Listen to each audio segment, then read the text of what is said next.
As many viewers have requested, here is a video on how to score a game of Go and determine the winner of a game.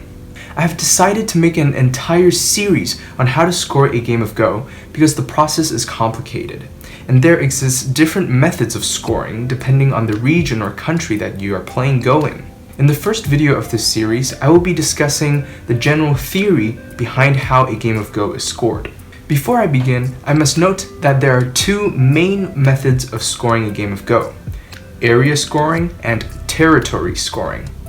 These two methods differ in a few key points. First, their Komi values are different. Second, it counts against the player when stones are played within their territory in territory scoring, while in area scoring, no penalty is given. Thirdly, the two scoring rules differ in the way Seki points are counted. I will discuss the details of their differences in a future video.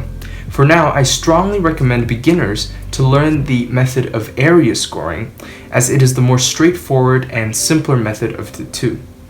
So let's begin. To start, let's look at the smallest Go board, the 9x9. On a 9x9 board, there are a total of 81 points. As I introduced in earlier videos, the purpose of a game of Go is to surround more territories than the opponent. So, to win, a player simply needs to surround more than half of the board to gain more territory than their opponent.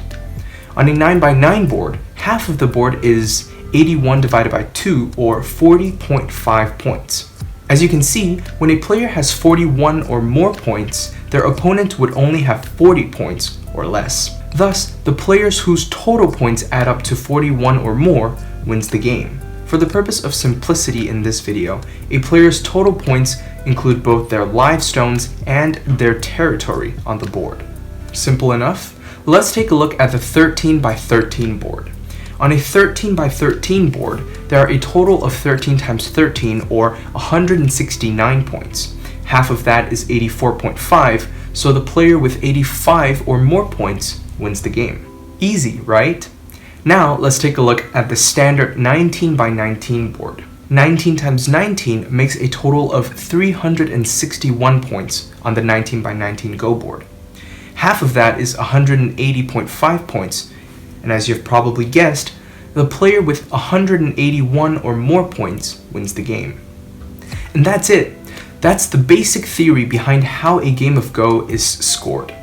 It does, however, get a little more complicated when the idea of Komi is introduced. I won't get into too much detail of what Komi is in this video because it deserves a whole other video on its own.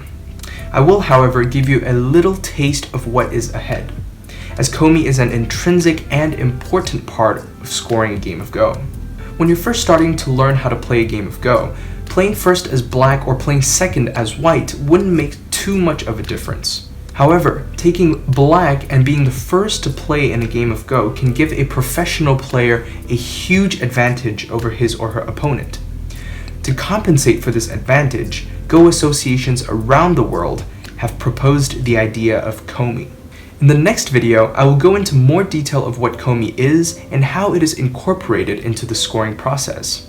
After that, I will discuss the two standard methods of scoring a game of Go: area scoring and territory scoring. As always, if you have any questions, feel free to leave them in the comments. Thank you for watching, and I'll see you next time.